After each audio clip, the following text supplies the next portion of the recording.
Should have looked at the what I ordered up over on Amazon, but this is ideal. This actually has 3 lights on here. Now, to cheat, I actually tested this and see which one would be brighter for your turn signal. The yellow one here is for the daytime running, or for your tail light, and the red and the black are for the turn signal. And the nice thing about these lights too is, I didn't know about this, but they came with different lenses as well. Came with smoke, came with orange, and came with red. I'm keeping the orange inside here for the turn signal sync, so that way people can actually see me. I can't guarantee they'll see me inside the smoke, so we'll keep it at this. Like I said, I cheated a little bit and I went ahead and tested. So this is what you want to do. You want to run electrical through the former post of where they had the wire going through originally on the original Harley lighting. So that would be the back one right here, not the front. This one was actually used in order to hold down the fastening bolt that they had. Once you run this through here, you can actually attach all your electrical and hook the nut back up. I'll show you an after shot. Now what I got is on the left side. I haven't hooked up the electrical yet, but what you want to do is set it up just like this with this light that I got. There we go. Nut goes on the outside or on the inside part, and that's pretty much all you need to do in order to set that up. Then you hook the electrical back up. Alright, as you can see, it's set up on there. Now you can actually hook up your electrical through here. The reason why I say that is because of this. This is the end for the left side. It will fit through here, right through the fender. Pretty neat, huh? So that way all you gotta do is hook the electrical up and you're off on the bench. Splice it back together, or do however you want to do the connections, and then reassemble it back together. And after soldering everything back together and running, I picked this up over at Harbor Freight. It's black heat shrink tubing, so this could actually pull off a OEM look, and it'll keep it nice and sealed too once you use a heat gun. Or for what I do, I use a little pencil torch. My little pencil torch also comes with an attachment, in which allows me to be able to solder electrical together.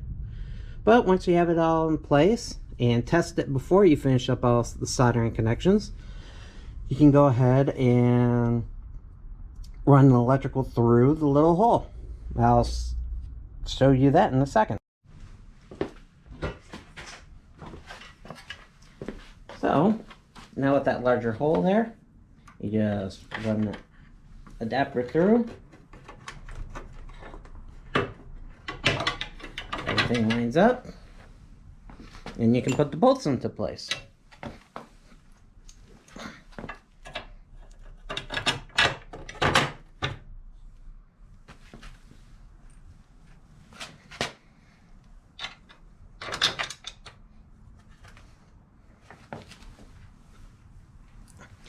Then reattached everything back together and hooked the electrical up through here, because you don't need the fender connected anymore. And this is nice and snug. This won't go anywhere. And you can definitely tell from the back exactly what's going on with that.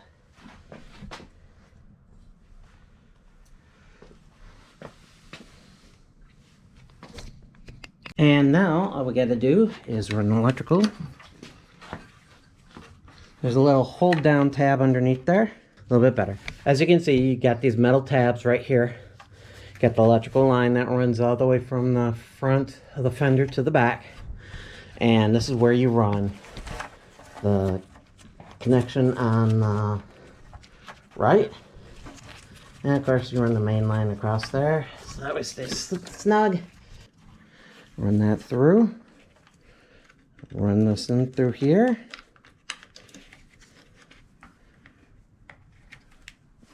And that's it.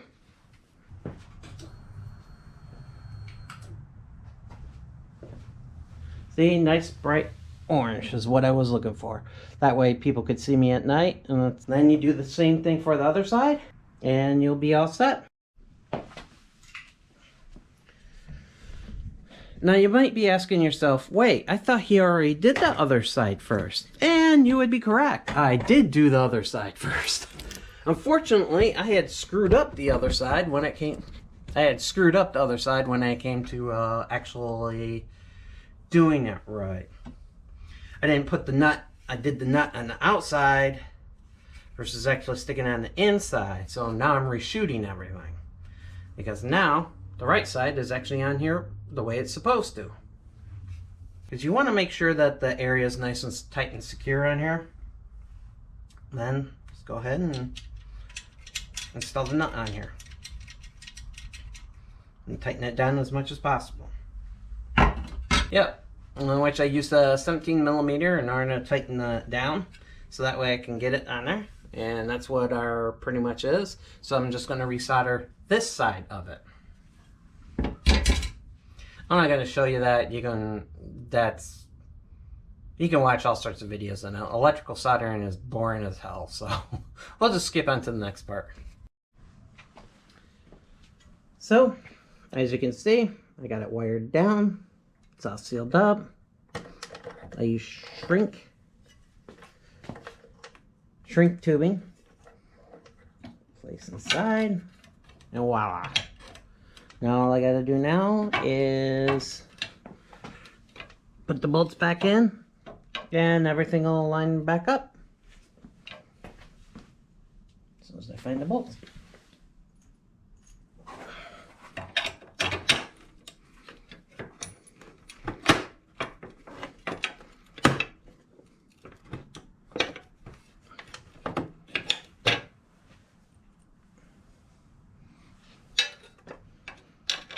I've been thinking about switching out the bolts inside here to be a little bit shorter for this, because I don't quite understand what that is for, or what the purpose of that is.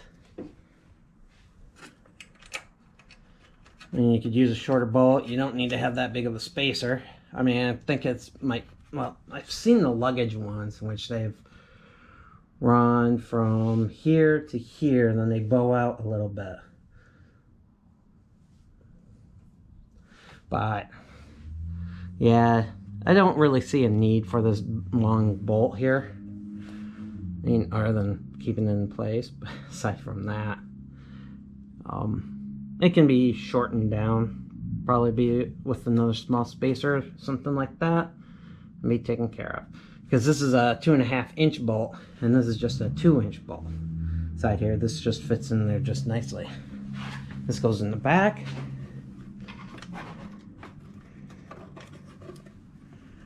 And I think when I had to get this on here, because of the bend that was put in here from the previous owner's accident, threw me off.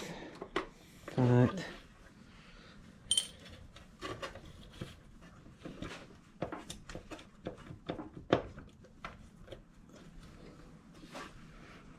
yeah.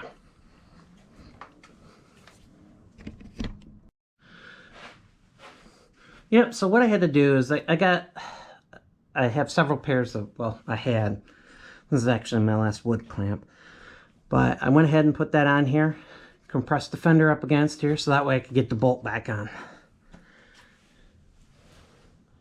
Because with that little nut inside here the way it is, and not on the opposite side in which it has been, because the thickness of the nut that came on this has been causing issues with various spacing. So I just do this, clamps it down, and then I just see, I can use an impact on here. Gives me my extra space, puts everything back together. And then I jack the tire up so that way I can get the shocks back on. Well, that's pretty much it for this. And of course, this will work as well. Because there was some damage sustained on this bike, it did make things a little bit difficult to work with on here, because this particular one was a little bit broken. But as you can see, oh, helps if I plug it in. There we go. All right, let's see. Run it through there. Run it through here.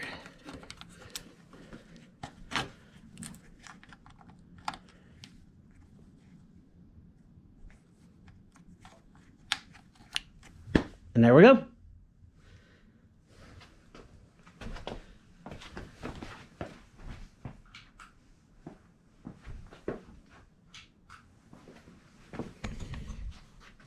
There we go. You can see the rear of them both.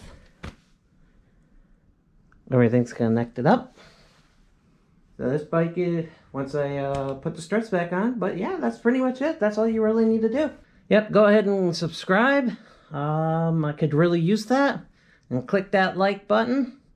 And make a comment inside the sections there. Let me know what you thought of this video.